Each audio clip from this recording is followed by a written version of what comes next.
Don't bleep me, bro. Don't bleep me. Don't bleep me, Don't bro. bleep me. Moving these Why are sides you to the bleeping? right. Okay. All right, hold on. Let's do this. Oop. You double checking to make sure it's working. Yep. Okay. Hey, we're working. Yeah, I see it. Yep. We're It's working. on there. We're working. We're on. Guys, we're live. We're live. It's fun when technology works. It is. You know what's even more fun? When it doesn't work and you Don't figure even. and you can't figure out why it doesn't work. And it's really just unplug it and plug it back in or turn it off and turn it back on. It's like Have you there's no tried? actual reason as to why this is happening, but we're going to turn it off and turn it back on Have you anyway. tried turning it off and turning it back on? I have. And you Have know you what tried happens when turning it you off and turning it turn back it on? off and turn it back on? Welcome, foolish mortals, to the Grim Grinning Dads, the show where three Disney loving dads share trips, ticks, woo, and a whole lot more. I think it's actually sorry. Going backwards. Tips, tricks, and a whole lot more. I live And in trips. Maine and we've hit the time of the year where there are ticks everywhere. So It's true. let's ignore all of that and share tips, tricks, and a whole lot more. Let's not share ticks, please. Please. Yeah, please not. Please not. That'd be interesting. Let's not. My name's Charlie. I'm joined as always by Caleb and Tyler. And if you could hear that, my dog is scratching to try to get into the room right now because he hears me talking. This week, we're going to be getting into our bucket list items for Disney parks, Disney in general, Disney around the world. Yeah. We're going to go through a roundtable, have our top fives, not necessarily ranked in any order specifically because they're all, all of the things that I want to do on my bucket list are like equal, and they just would be like, if I happen to be able to do this thing this day, I'm going to do this thing. Like it's going to happen. So if I had the opportunity, that's what we're going to do. But first, we're going to get into some news of the week. There's quite a few pretty cool news items, including one about Taylor Swift, which we'll get into in a second. But as always, we want to remind everyone that we're travel advisors with Genie Travel Company, and we'd love to help you plan your next vacation. Contact us through our socials or in the link down below to fill out the form and start talking about your next vacation. So, news of this week.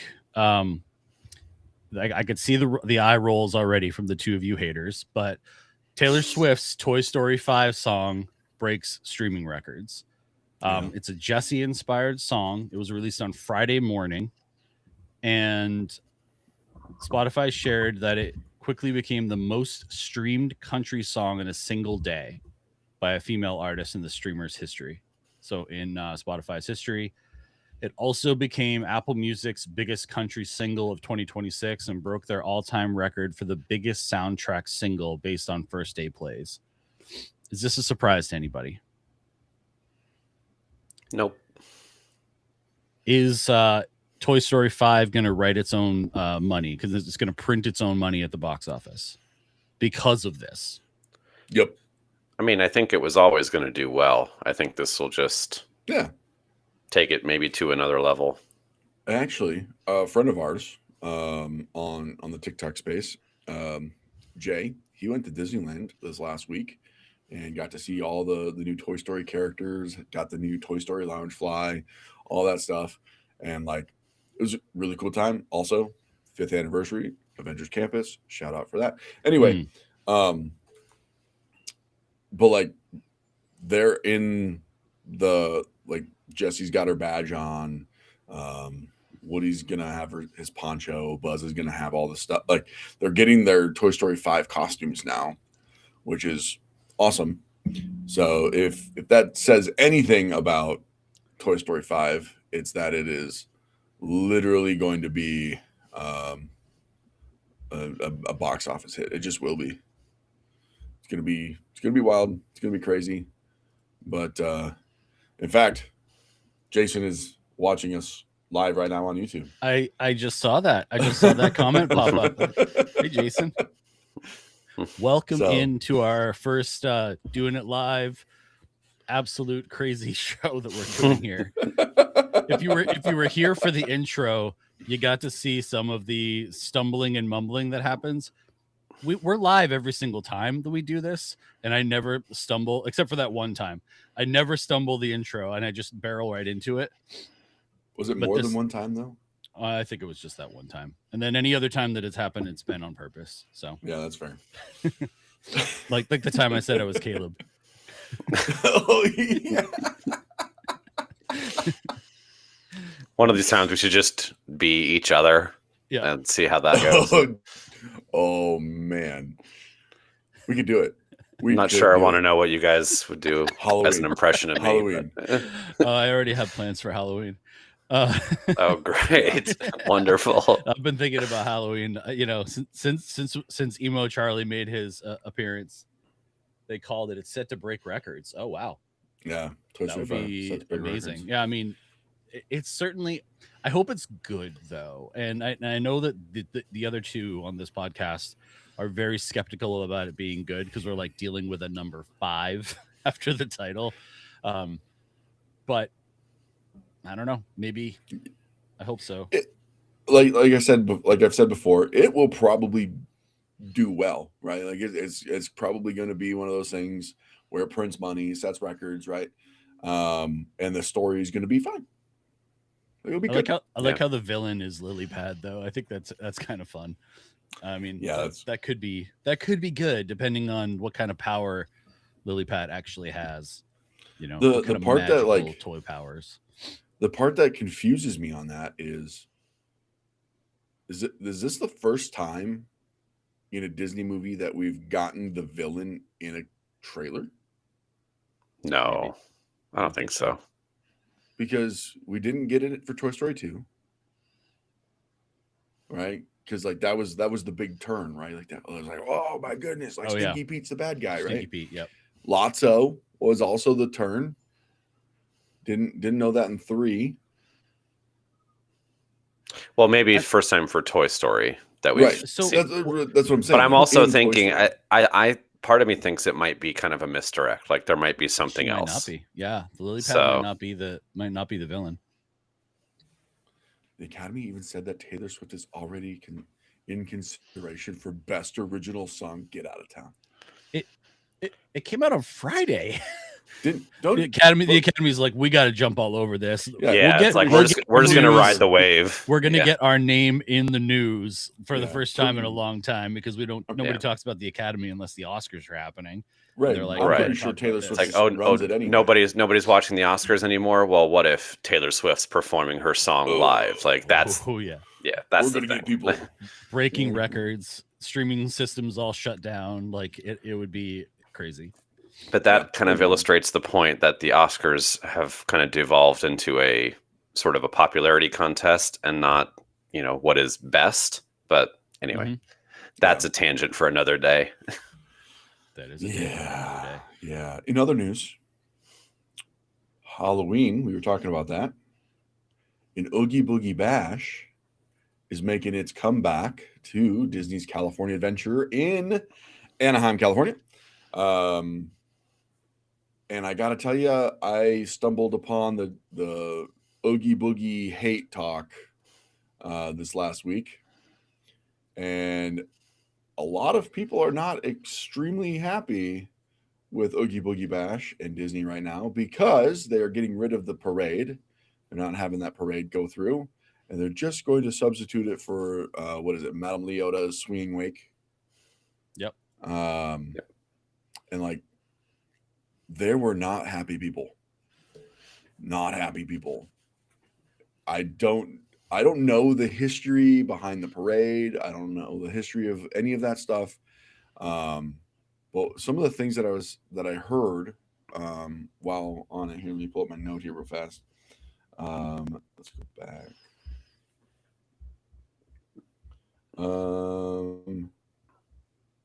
While you're doing that, Jay said that the marketing and advertising for Toy Story 5, from what he's seen, has genius.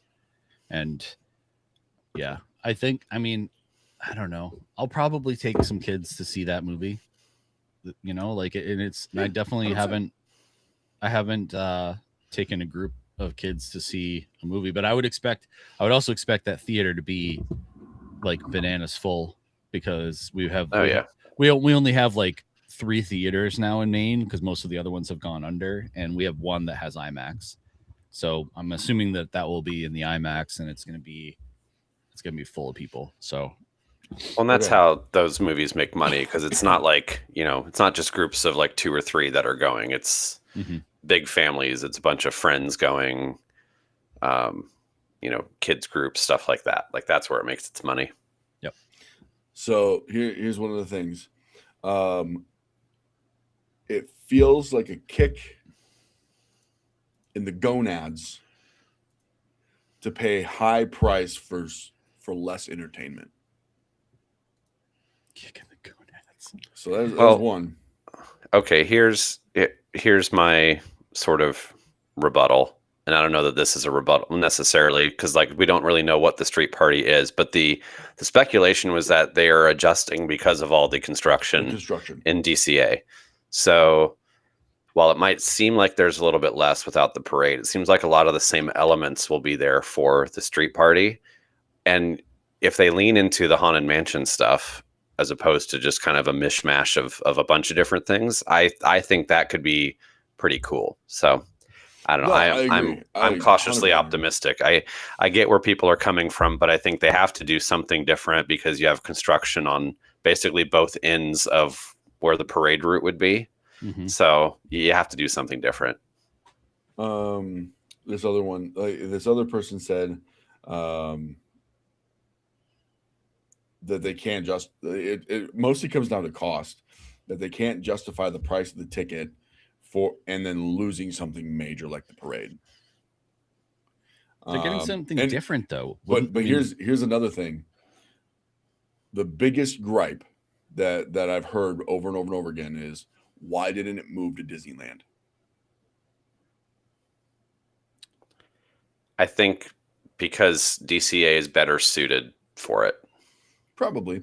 Yep. Because they used to have a Halloween party in Disneyland. I think so. It's been a while. It's been a bit. And then they also did then they did the switch to Oogie Boogie Bash in DCA, and it's just been there forever. And now people are like, what an opportunity to bring back a Halloween party in Disneyland, since DCA is under all this construction. And yeah, I wouldn't hate that. I think the way the park is set up, I mean, we've talked about this before, but they have the 100%. Space that they utilize that's never utilized for anything else. These big courtyards. Just the whole like California area over there around Soarin' and around Grizzly Peak. The way they theme it's incredible. So while I'm not a fan of that park in general, like the way they set it up for the party is awesome.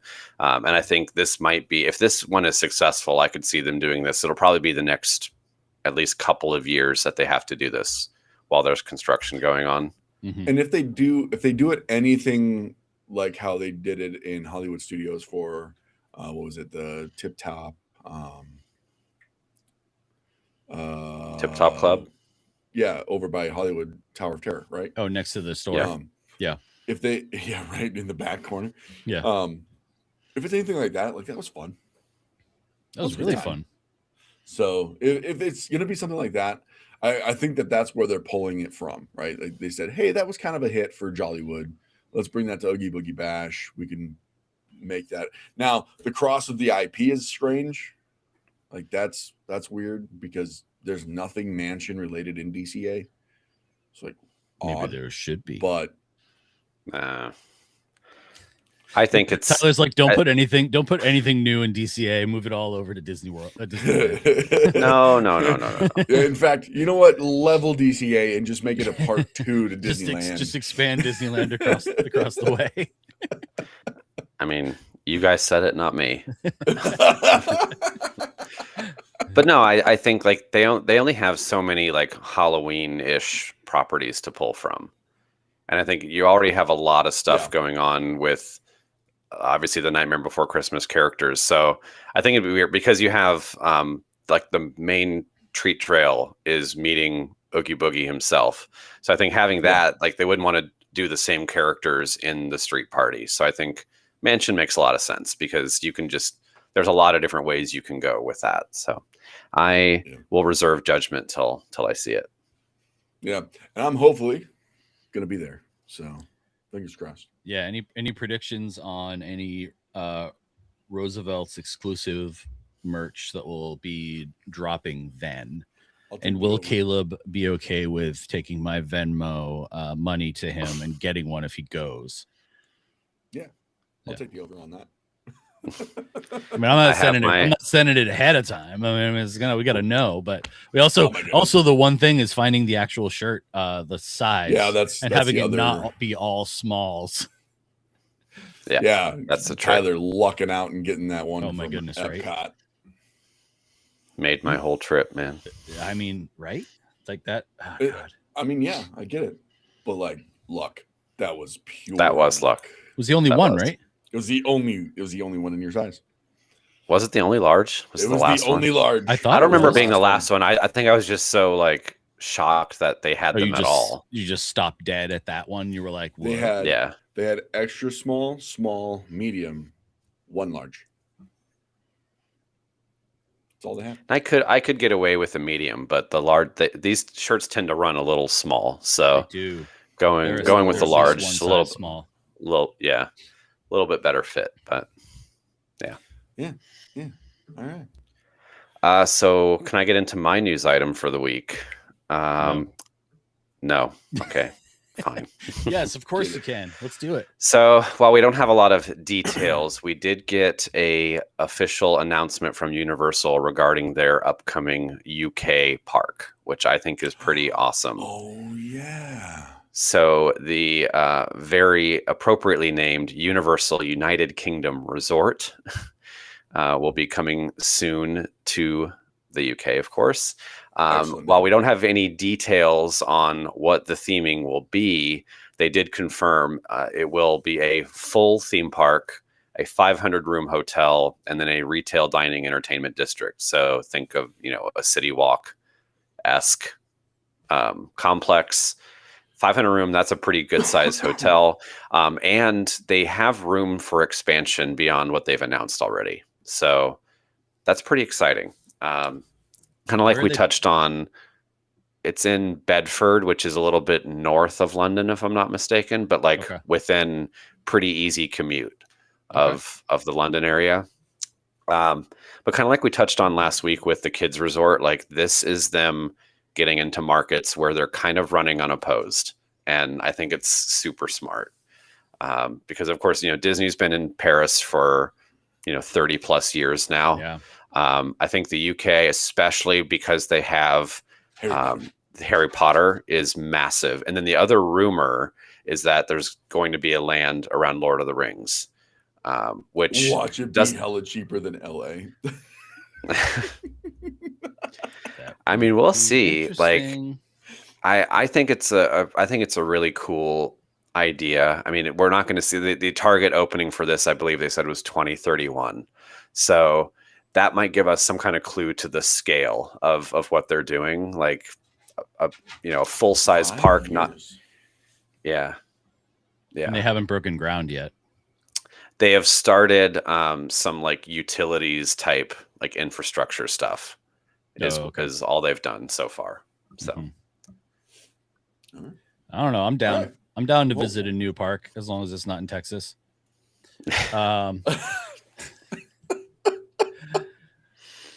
Speaking of things that are very niche and directed towards a specific audience, Clove unveiled some Toy Story shoe collection for healthcare workers. Now, I do think that this would cross over into the world of people that wear Crocs. So, Caleb, these might be right up your alley. They revealed their Toy Story collection featuring limited edition character-inspired sneakers, and they're specifically designed for healthcare workers. So they have one themed after Woody. They have one after Buzz. I think they have one after Jesse. And I haven't looked at all of the other different ones that are there, but they look like they would be very comfortable. because these are people, healthcare workers are on their feet most of the day. So they're trying to give them the support that they kind of require without giving them those weird clogs that all the healthcare workers wear as well. Let me pull it up. Let me look. Actual sneakers. The couple that I saw, personal taste, I'm not a fan. It's a bit much for me, but teach their own. They're not for Yeah, you, I mean, Tyler. they look like they are definitely nurses' shoes. My mom's a nurse, and these look like something she would wear. 100%.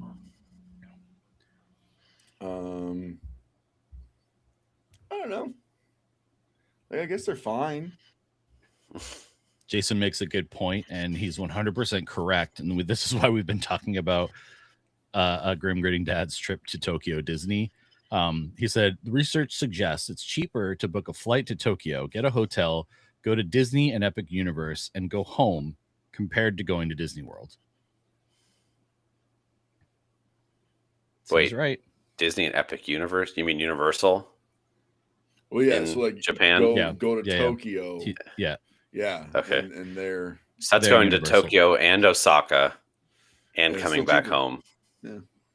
That's the research. yeah. Tyler's So, a fan of Disneyland, if you're wondering. if That's I what was Tyler's a fan of. if I I'm a was, fan of both, but land is better. if I had to choose one of these shoes though, like I'd probably go with the aliens The claw. because it is like I would do aliens and then Buzz. Mm-hmm. Buzz is my dude. They look so. comfortable. They look comfortable for sure. There was actually, I had seen, this wasn't a specific news item that I put on our list because I don't think it's like new, but I think Adidas is doing a special edition version of stuff for Toy Story as well. And there's like a Buzz Lightyear specific one that looked kind of cool. It's like more understated than some of the stuff that Clove is doing with their healthcare worker shoes. Oh, You see what I'm saying? they are. Okay. Are you allowed to? So, being that this is our first live stream on YouTube, are we allowed to stream? Like, could you share your screen and show what those shoes look like? 100%. Well, let's take a peek. We got to share it with Jason. The Adidas. The You want Adidas. Adidas. Yeah, probably the Adidas. Adidas. Hey, South Dakota. That's how they say it in Europe is Gonna have some Adidas. pop. Adidas. Okay, so they're just like throwing it around. Oh, those are cool. I mean, I don't think I would wear those, but those are cool. Let's see. Is there a Buzz one? Where'd the Buzz one go? That ain't Buzz. I thought those. Or not I thought Buzz, I'm those sorry. were Buzz. I'm talking. I want. These are Janes. The Janes, yeah. I think these are for kids though. For $110, they better not be for kids. No, they're just women's. Shoot. I mean, All right. you're not wearing All those. right. Oh, and then here's these. Oh yeah. Oh, cool. Those Woody ones are terrible. Well, so now you know why The alien ones are kind of cool. The alien ones are kind of Right. cool. That's why I said the aliens and then Buzz. Yeah, that Woody one is awful. Oh my we goodness! don't talk about it. We don't talk about it. Wow, I mean, if you're into that entire thing, those You know, kind of cool. that's just Woody a lot ones- going on a shoe. The Woody ones would look better with a poncho over top of them. I think if they got rid of like the cow print strip of it, it would look much better. Yeah. I feel like that's just like standing out in a really Mhm. bad way, but Mhm. Wait, hold on. that is And then, just my personal Jason said- taste. Hey, dude, Toy Story? Yep. Oh, don't look at me. Don't judge me for typing wrong. Hey. Ooh. Oh, gosh. What is this? Oh my! What is that?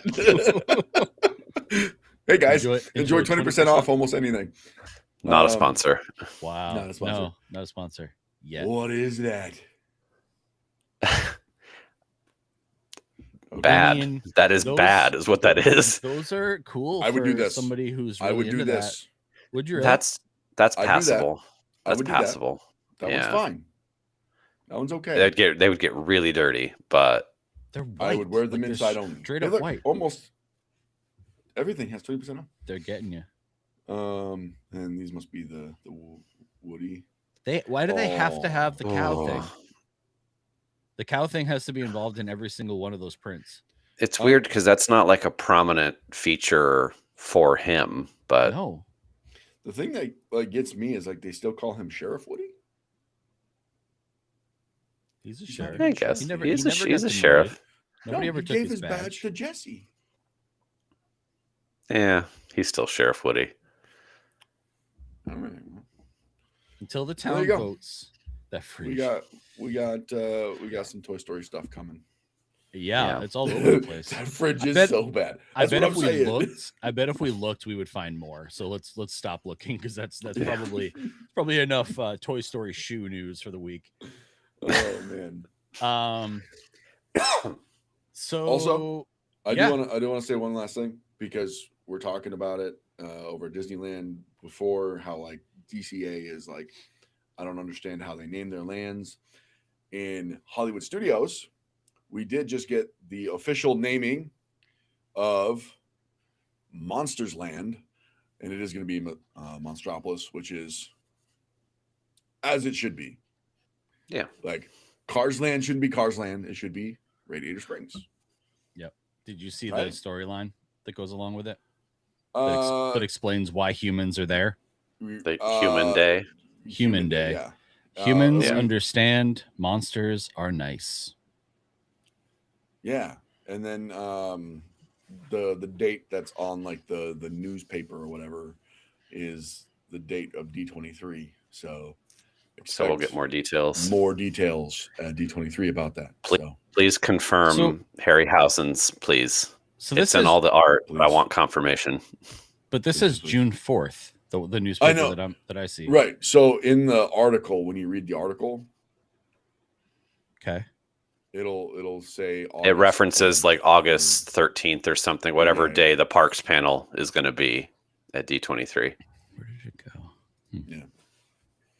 So D23, expect more information there. Really, the only thing that we have about it confirmed is the actual suspended roller coaster.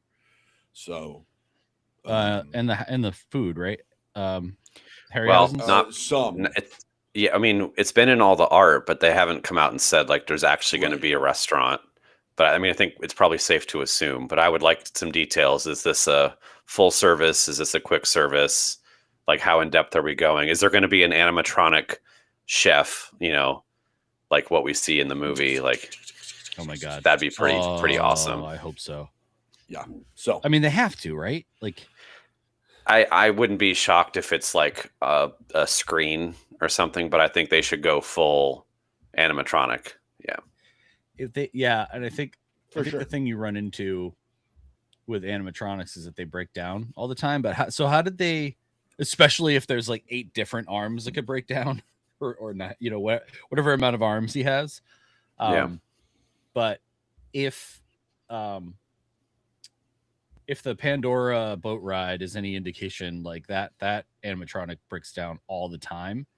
But it's probably because it's a pretty advanced animatronic and really realistic looking for, if you believe in giant avatar sized aliens. Well, yeah, like they're going. That has to go for like photorealistic because that's how the movie looks. I think they probably have a little bit more leeway with something straight out of like animation. But Yeah. So Charlie, if you look at the top of that newspaper, Yep. it says local restaurants comment on new menu developments, page 8, column 15. So that's 8/15. August 15th. Yep. And then Glob Theater show begins rehearsals ahead of Human Day, page 8, column 15.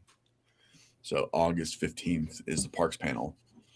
Easter And, eggs. And yeah, clever.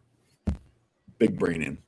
See what they did there. I like the big brain. So, but then like you look at the picture in the newspaper and like it's flipped from like the concept art that we've been getting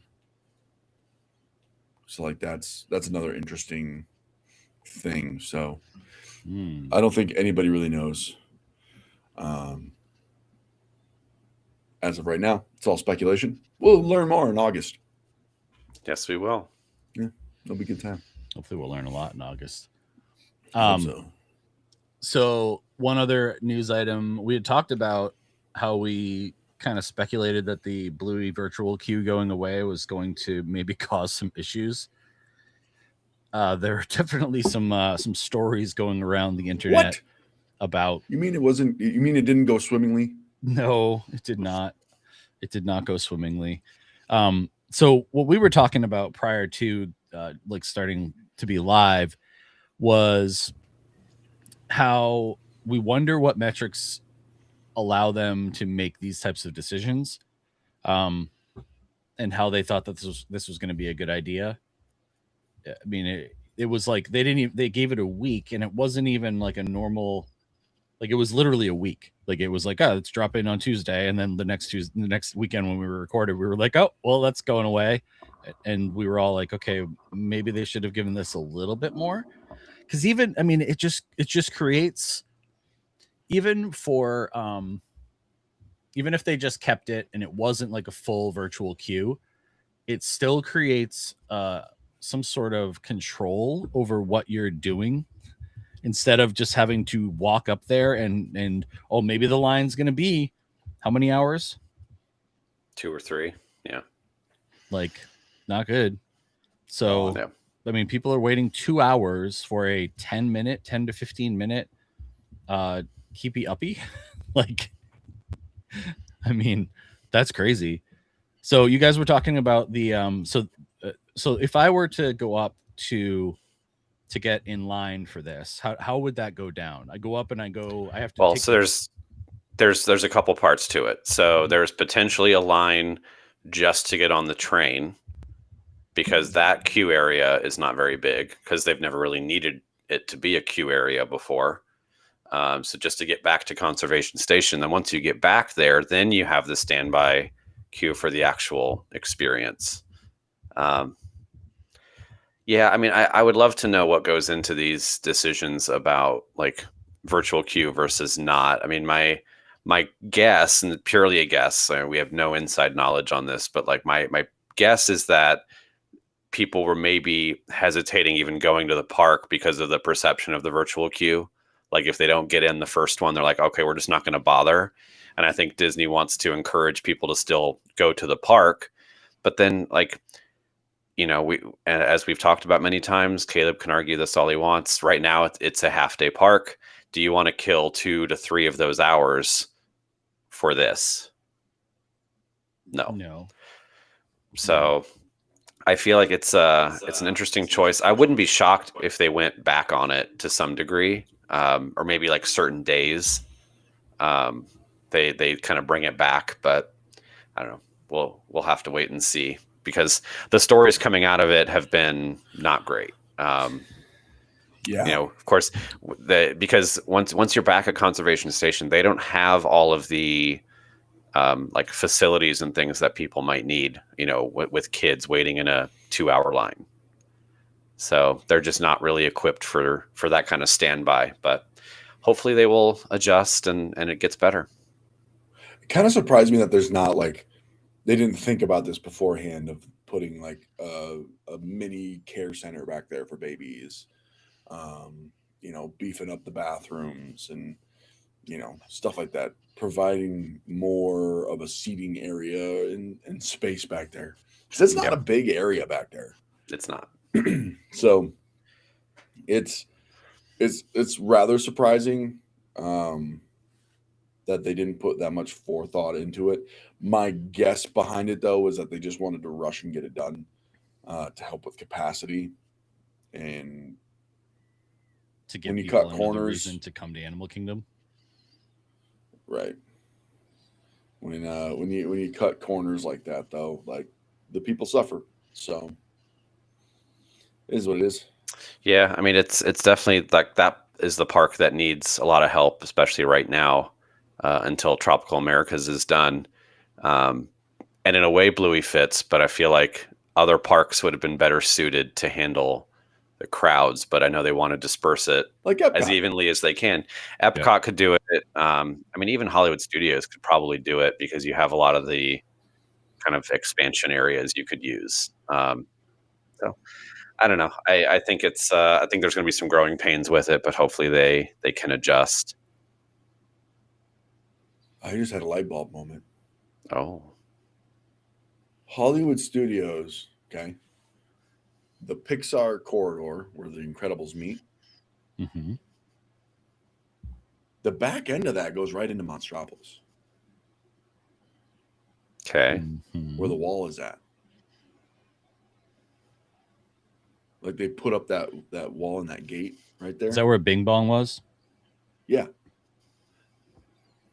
Monsters is Pixar. Yes. Are they going to open that up? Maybe. That'd be cool. Yeah. I wonder how that transition would be, like out Well, of it. that's the other thing too, right? Like, do we get to go through doors, Maybe. or are we just going to walk into a courtyard and all of a sudden we're in Monstropolis? And like, Yeah, I have a feeling that's what it's going to be. Yeah. I would hope that they would take some sort of tip from the incredible response that Universal has had to the portals. Harry Potter stuff, portals and stuff like that, going through And the into Floo different powder. lands and the Floo powder. I mean, if they could do something like that to create that immersion, I think that's really great. I mean, I always feel like I'm walking into Batuu when you walk down that hallway and everything. I mean, you have enough time for it to be like, okay, the stuff that was like Muppets Courtyard, which is there but not anymore, it is behind me. I'm walking through this tunnel now, and then I start hearing the bird sounds and some of the some of the sounds of Star Wars as I'm just kind of walking in and getting over to Rise of the Resistance. I really love that, and I think that there's a lot of that missing from a lot of other places. So if they could do that, I mean, just a little detail, just that little detail would be really nice. And you know who like did amazing job with a lot of different details was Joe Rohde, and Joe Rohde was in Portland 2 days ago. Sawyer and we didn't see him, but he posted the following day. We were over there just doing Pokemon Go stuff.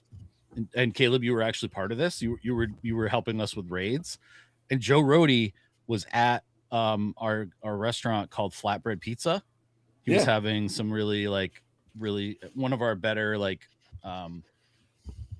upscale pizza places, and he was in there just having an experience, and he posted some stuff online. So Joe Rohde, wish I could have seen you there. Would have loved to have, because I mean, you can't miss him, and that was the thing. Like people, I think the women who were there had pointed out to him how they loved all his ear accessories, because he walks around with those. It's pretty stands out. So, and it hits his shoulder.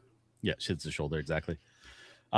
All right, so 2 more quick news items. The H2O Glow After Hours officially kicked off this week at Typhoon Lagoon. I will make it to that someday. I just haven't been ever down there during the time when it was open and they were doing H2O Glow. And Lightning McQueen Popcorn Bucket is coming to Walt Disney World. Initially, I was like, well, why are they doing this? And the reason that they're doing this right now, especially with Toy Story happening, is that it may be the 20th anniversary of Cars on June 9th. So it's going to be at both Disney World and Disneyland. And it does look like it lights up a little bit, which is kind of cool for those people that are Cars obsessed folks. So yeah, now I feel old. I mean, yeah, there isn't a day during the week where somebody's like, yeah, this was 25 years ago. This was 30 years ago. And I'm like, oh what? Yeah. Like, I have context for 30 years ago and can remember some of these things. So it's not good. It's not good. But I am going to sign up for AARP soon. Just get that going. I keep getting them stuff in the mail, because that's so funny. My dad and I have the same first, middle, and last name. So I've been getting AIP stuff since I was 20. So one thing that is timeless though is a bucket list. And we're going to break into our bucket list round table where we give our 5 in no particular order, different things that we would like to do on our Disney bucket list. The Disney parks anywhere in the world, could be Disney cruise related, Disney on the moon, whatever types of things that actually exist though. Sorry, no Disney on Mission Space. No, not that should be everybody's bucket list. It's not in anyone's bucket list. It was at that moment that he knew he would not become an astronaut. Why are there barf bags, guys? Why are there barf bags? Why do they color code it? Lessons were learned. Lessons were learned that day. So funny. And all of a sudden, his career aspirations changed. Yep. And now he works in IT. Now he works in IT. Exactly. All right, Tyler, let us start with you with one of your bucket list items. And I think the way that we should structure this is if one of us, if any of the 3 of us have that same bucket list item, we should just kind of like be, they like, I have that one too. And then we just kind of piggyback off of it. Yeah. So first one, I'll start with kind of the broadest one. It's to visit every park around the world. Ooh, it's on mine. Yeah. I have some work to do. Because currently there's 12. So, and I've been to 6. So we're only halfway there. Is there 12? True. There's 12. There will be 13. There will be 13 with Abu Dhabi. Yeah. So we have some work to do. So, tentative plan right now is to check off 2 more in 2027 when we make it to Tokyo. I'm not going to say if, I'm going to say when. So 2 more? 2 more? Yeah. Well, yeah, because they have Tokyo Disneyland and Disney Sea. Disney Sea. Oh, they're both right there. Okay, yeah. So I have a lot more detail to get into within some of these, but I'll start with my first one. Yeah, it's just to set foot in all of them. Yeah, it's on mine. I just want to say that I've done it. Mm-hmm. Yep. Like I've been to all of them. I know all the things. I've tried all the stuff. I won't know all the things, but yes, I do want to try all the stuff. I'd have to go there. I think I'd have to go there a few more times. I haven't even tried all the things at Disney World. We just do the things. Yeah. Go like 3 times. It's fine. I mean, that's not enough because they keep bringing out new things. Well, I'm saying 3 times, like that time. Sure. Yeah. I mean, 3 days in a row. Yeah, I'll just do the same thing over and over again. I mean, so on my list was Tokyo Disney. Yes, I mean, I guess I didn't consider putting down visit all of them as a bucket list item because it is so broad, but I 100% agree with you. I really would be excited to just kind of check out the beauty and structure of Tokyo Disney Sea. I'm really excited about like riding Journey to the Center of the Earth, checking out Fantasy Springs. There's a Pooh ride that I'm actually interested in checking out. Winnie the Pooh, not poop. And there are interesting popcorn flavors. Now I'm not a huge intestines work, kid. Well, back in the day at Epcot, they did happen to have a ride. Body Wars? Yes. Where we would fight a virus in suspiciously looked like a Star Tours ship. It was very suspicious. It's not the same. You can't do that in the middle of the podcast, Tyler. Why did you do that? You can't do that. All right. Yeah, so Tokyo Disney Sea is kind of, in terms of the parks that I want to visit the most. I think that's right up there. But I'm on board with all of that. What you guys just said in visiting all of them. I think I'm most excited about being in an entirely different culture So like you've got a Disney park, and then on the outside of that park is an entirely different culture that you can experience as well. Right. That is so exciting and would be so cool. So Yeah. I do hope that it's something that we're able to make happen this upcoming year, but we'll see. All right, Caleb, what about you? I mean, obviously you agreed with Tyler, but let's go to one of yours. This was the very first thing I put on my list, and it's been something that's been on my mind for like a long time. And it is doing a wild Africa trek at Animal Kingdom. Okay. Nice. 3 hours in that, like in the savannah area of Animal Kingdom, to like not on the safari trails, in your own vehicle with your own guide, taking you around, showing you stuff. Like it lasts like 3 hours, which blows my mind. So like that would just be one of the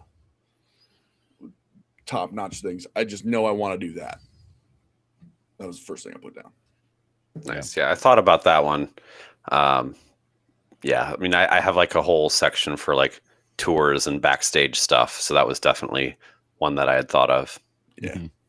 Yep. Yeah. I also have a couple of tours and backstage stuff for some different items as well. But I'm going to jump into my first one. And it's probably on Caleb's list as well. Tyler, you've already checked this one off. Getting to visit Club 33. Yep, that is on my list. Without a doubt, for a hardcore Disney fan, getting in there and having that nice dinner, being able to buy exclusive merch, and also being able to say that you've been there. It is what got me to talk to Tyler for the first time, was him wearing the 33 hat. Not that Tyler's not approachable otherwise, but like it gave me a reason. When we're all standing there awkwardly, having not met, like Tyler had been part of the company, having not met each other, I was like, "Oh, you have a thing that I know about. Let's talk about that thing." And Tyler was like, "Yeah, you basically you pushed through the crowd of people. It's like, have you been there?" Did. I was like, funny. That's an interesting hat. Like let's talk about this. I don't know if you were like on your way or you weren't quite there yet, because we were meeting up. This was by the Skyliner station at International Gateway. And I don't know if you were meeting up from somewhere else, but yeah, like I was standing and I knew a couple people in the group, but not well. And then, I see Charlie like barreling towards me. On the resort, was this a resort tour day? I think it was. It was, or was it the Skyliner, the resort hopping on the Skyliner? I think it was both. I think it was that and the and I met up with you guys at Coronado, or at not Coronado, Caribbean Beach. Yeah, I think that was it. Yeah, gotcha. I think it was part of that. It was where we all met there to go from the different resorts, and then I think it probably was the same day we did the scavenger hunt. I think that was all on the same day, right? Yeah, it might have been. But back to Club 33, which I would love to go back to Club 33. Mm-hmm. I mean, I won't get into a ton of detail because I've only got to go the one time, and once is not enough, let me tell you. It was unbelievable. And I heard it's expensive. I mean, the membership is, yes, of course. Well, yeah. No, I'm talking about the food. The food, yeah. I mean, it was an expensive meal. I mean, it was our family of 4. And they do have a kids menu, which was cool. But I think, and we didn't do any of the like wine pairings. So I want to say it was like, $300 for the 4 of us, something like that. So sounds right. Okay. Yeah. I mean, it's not not that bad. It's not terrible. Like, I think with the wine pairing, it probably would have been like closer to $5.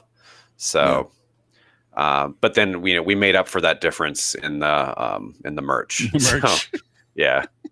Yeah, for sure. And now, granted, it was kind of picked over, unfortunately, because I think from what I've heard, it's not the members that are buying all the merch; it's all the guests, because the members don't tend to advertise that they're members. Yeah, because then people are going to ask them to get them in. Correct. So So if you're walking around the park and you see somebody with like the Club 33 Spirit jersey or ears or whatever, it's like, oh, that they were a guest, or they knew someone who was a guest. But yeah, so they had a really cool shirt that I wanted. It's like a Roosevelt style shirt, but it's one of those that's made by Disney. Nothing in my size, so I had to settle for a hat and a keychain. But yeah, so it was I do great. want that Roosevelt's Club 33 exclusive. I do want that. There's a Roosevelt's Club 33 exclusive. Mhm. I Oh do my want God. it. Yeah. And it's Alice in Wonderland. It's fantastic. Yeah, I mean, without getting into a lot of detail about like what's in there. I mean, in a way, it's just a really fancy restaurant, but it's not just that. It's the setting. It's all the props and decor. It's the location. It's just an icon. Like if and just to be clear for anybody, like we're talking about the one specifically at Disneyland, the original one, because every single park has a Club 33. Correct. But yeah, the one that everyone like covets is the Disneyland Right. one, which is in New Orleans Square. Yeah, I mean, just to give you an idea, like they change the menu almost daily, and if you ask them real nice, they will print an extra menu and wrap it up for you. So I definitely have my menu framed in our loft over here. So Free merch. Free. Well, it wasn't free. We paid for the meal to get that menu.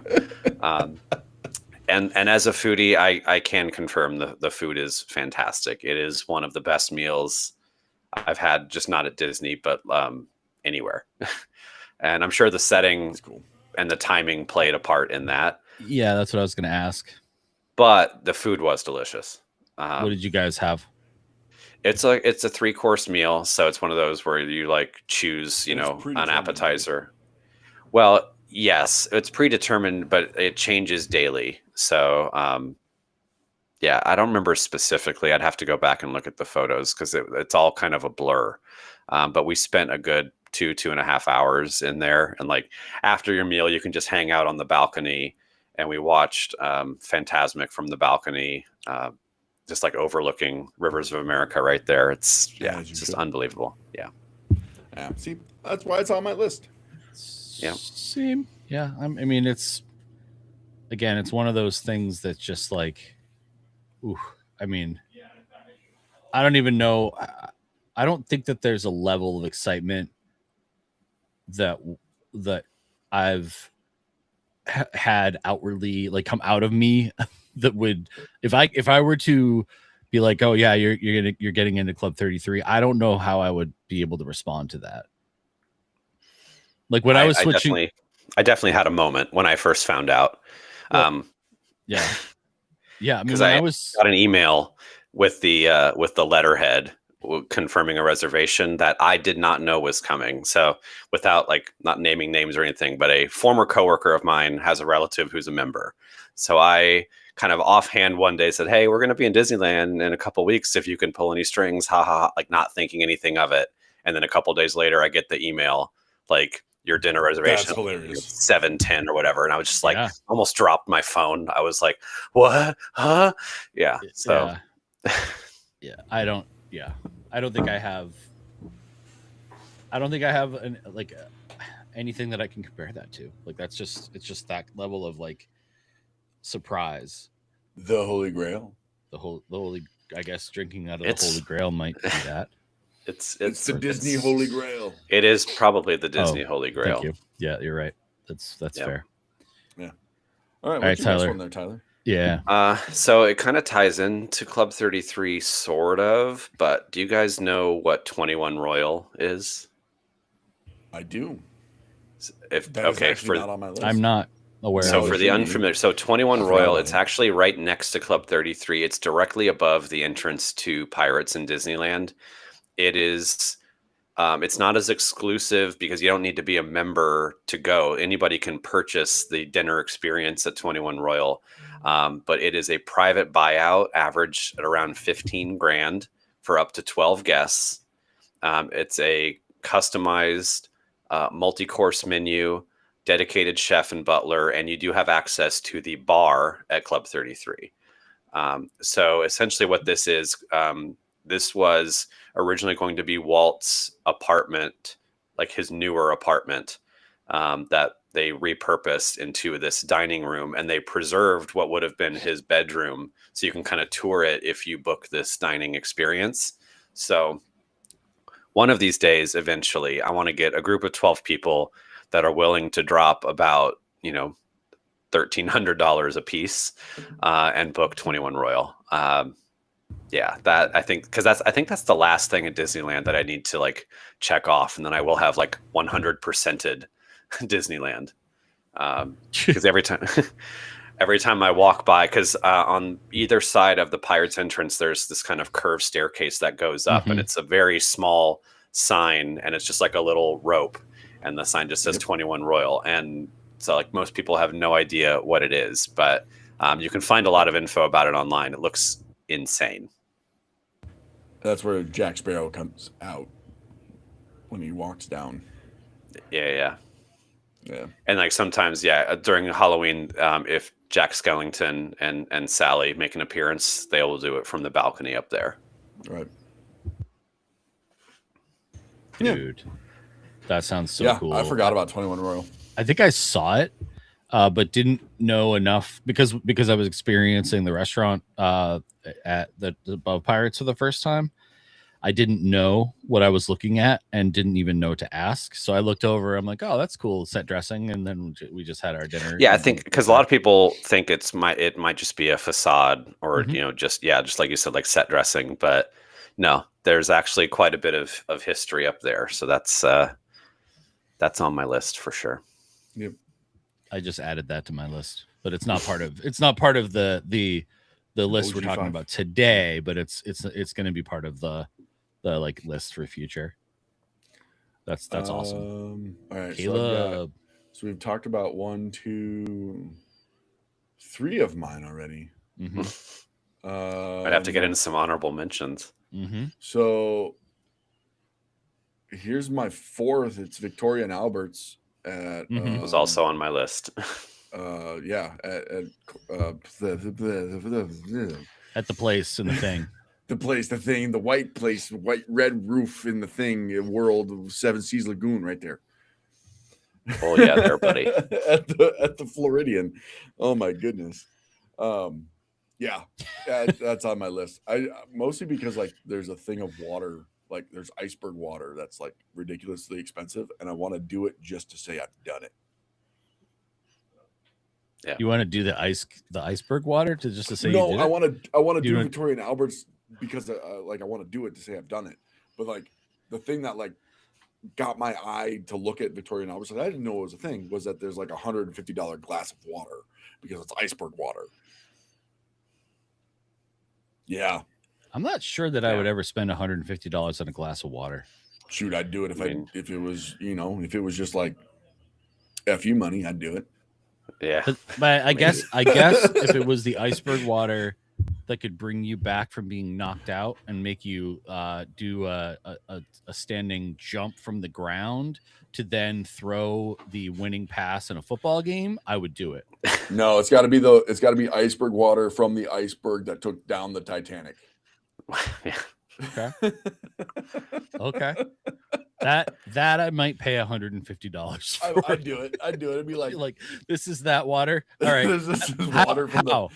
What's the certificate of authenticity on that? How do you prove that it's iceberg water from the water? It's no idea. I am down. Yeah, Victoria and Albert's is definitely on my honorable mentions only because there's other things. There's other things that are super cool. I'm going to quickly add to that because it is the number 5 on my list, and that is the chef's table at Victoria and Albert's. So like I want to do the dining room experience, and then I want to do the chef's table experience at Victoria and Albert's. Okay. Let's elaborate for those of us, including me, who don't know the difference between those two things. Oh man. Okay. So the dining room is a dining room. You have the menu, got a server, got the thing, right? I'm with you so far. Yeah. Chef's table is a separate table. I swear to God, if you say it's a table where there's a chef right behind it, I'm going to lose my mind. It's a table where the chef is nearby, and it has its own menu separate from the dining room menu.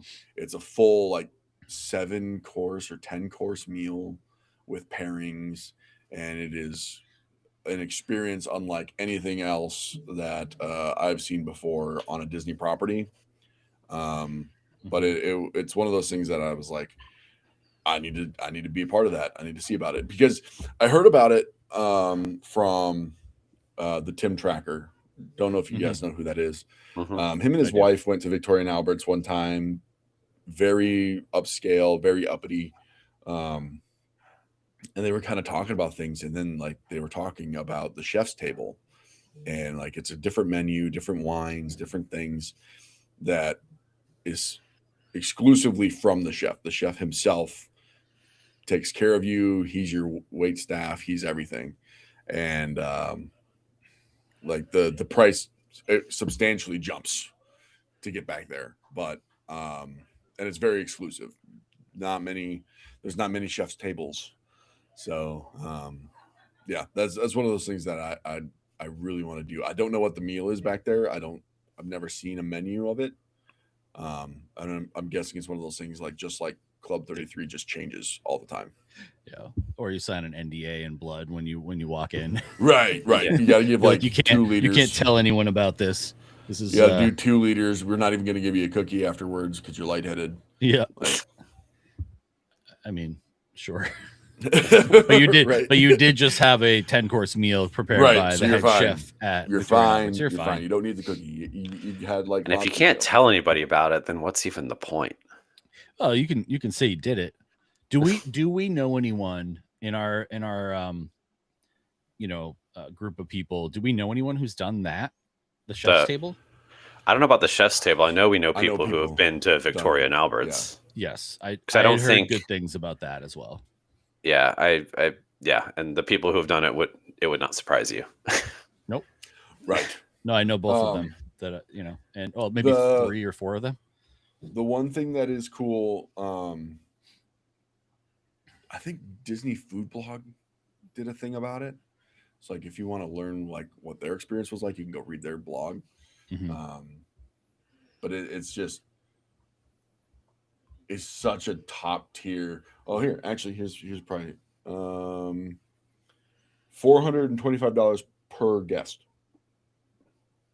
Oh, that's not as high as I was expecting. That's the chef's table or just in general? That's the chef's table. Okay. Oh. That's not as bad as I would have thought. I'd do it once. Yeah. Guests ages 10 and up are welcome to dine. And there's a dress code. A $100 per person cancellation fee if you do not cancel within the window. Like that's wild. Yeah, well, they have to protect the experience. So I'm not surprised. I mean, it's really exclusive. So like if you're booking that time slot, you're taking it away from somebody else, and that's you gotta let them know ahead of time. Yeah, and it's one of those things I just want to do. I just want to do it. I want to dine Victoria and Albert's dining room, and then I want to do the chef's table. Same night. Let's do it back to back. Why not? That sounds like a terrible idea. It sounds like a bad idea. Don't do that. Don't do that. Don't do that. I do not recommend. Don't drop like $1,000 on food that you will not enjoy per person. Because you couldn't enjoy it. The second meal, you couldn't enjoy it. I've definitely been to some places and done like tasting menus like that and still been hungry at the end. And that's such a terrible feeling when you're spending, hundreds of dollars. And it's like, wow, do I need to like stop by In-N-Out on the way home because I'm still hungry? Like this is crazy. That's bananas. Yeah, no, that's definitely happened. There's something to be said for reading reviews ahead of time and understanding what you're getting into. But the nice thing with Victoria and Albert's, whether you're doing the chef's table or not, is that they reach out to you ahead of time and the menu is curated for you. Yeah.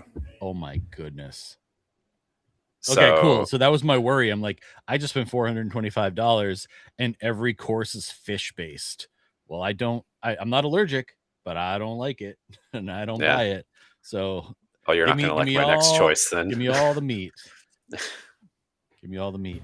Well, I mean, I'm not going to dislike your next choice because that is your bucket list item, Tyler. But my bucket list item is another one that you've already done, is the Walk in Walt's Footsteps tour at Disneyland. Yep, that's on my list too. I really want to do that. I can't imagine that there's a world where I don't love that. Just being like, even just talking to Dave and having him give us one story made that whole day for like, I mean, we were having an awesome time anyway, but like it just added like some pixie dust to the top of what it was an already fabulous day. Meeting someone who, you know, had some history and then being able to go through and learn about all the Easter eggs. I absolutely love a good Easter egg, whether it be in a movie or in a TV show. Sometimes they'll be, you know, they'll name a character after something and be like, oh, well, that maybe that's from this. Oh, it totally was from that. And it's an Easter egg and it's there on purpose. Like, I love those things. So being able to walk in Walt's footsteps and get that kind of experience and visiting his private apartment. I mean, yeah, I definitely, that's a bucket list item for me for sure. Yeah. I'm still kicking myself in the butt, Tyler, that I didn't do that with you when we were there that first time. Oh, like, you were there when Tyler did it? Yeah, he was like, I'm going to do this. And I was like, ooh, I think I could do that. And like, it was available. Yeah. Because like you booked it last minute. How much does that one run? At the time, it was like 140, I want to say. Like $150. Oh God, that's nothing. Yeah, and like, honestly, I've said this before. I would do it again because it's really cool because they take you up one side of Main Street and talk about, you know, all the windows and you talk about Easter eggs. I mean, there's some that a lot of people know, like the test wall with all the bricks and the light bulb that's painted half and half. Yep. And like that stuff a lot of people know, but then there's all these little things and like the Imagineer names and the windows. And then, I mean, the crown jewel is getting into the apartment, and you can't take your own photos in there because they have their own photographer. But I did get to be in some photos in the apartment, which is great. And it's just amazing. Like, you just think about, like, he was here, he watched people like enjoying his park from there. It's pretty awesome. And there's a picture of Walt and his family in the room that you're standing in. Like, it's cool. Yeah. I mean, it's why there's nothing else quite like it. That's why Disneyland, you can argue for every other park in the world, but it's why Disneyland stands out. I mean, well, we haven't been to the other ones, but not saying, but he designed, you know, he designed it. He walked there. He had input into all the different things, and it's just phenomenal.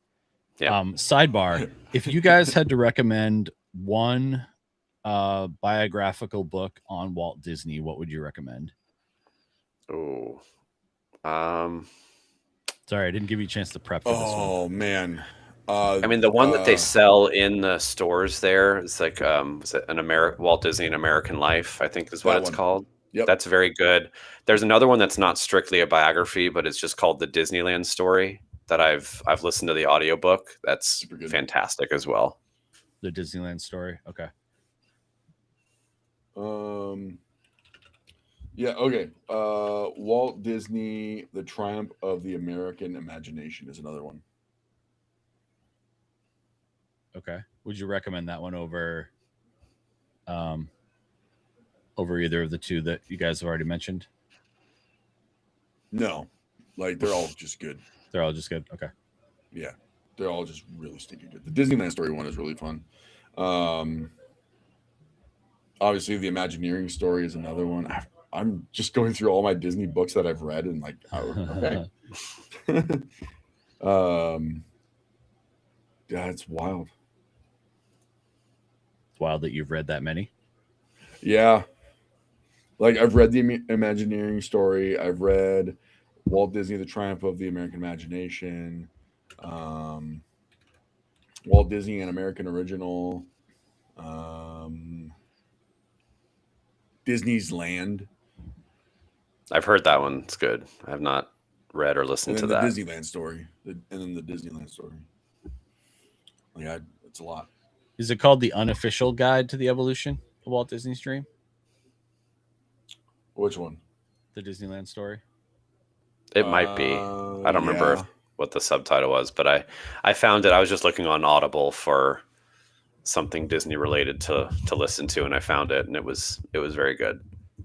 Okay, cool. Because with the biography, like of course there's a lot about Disneyland, but because it's about his whole life, not specifically Disneyland, so they don't go into quite as much detail as they do in the Disneyland story.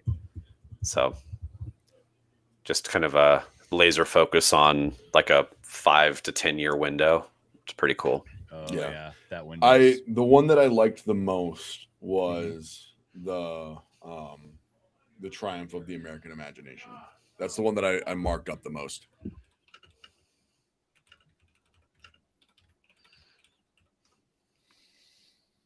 Oh yeah, I've seen this one.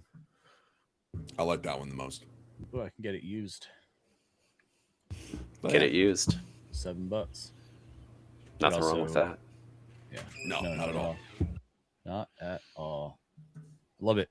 So, let's see. That was me, and we're circling. I think it's back to me. To Tyler. I think I have 2 more that I could really talk about. I'll probably come up with some more, but so I was. Once you had this idea, I was kind of looking through a list of, because of course I'm going to think about restaurants. And in Epcot, there is exactly one table service in World Showcase that I haven't been to, and it's Takumi Te in Japan, which is their kaiseki tasting menu. Yeah, I'm going to do this one day. So you can either do the omnivorous or the plant-based menu. It's a 6 or 7 course menu, depending on which route you're going. Of course, the omnivorous one will have some A5 Wagyu, sashimi, tempura. Ooh.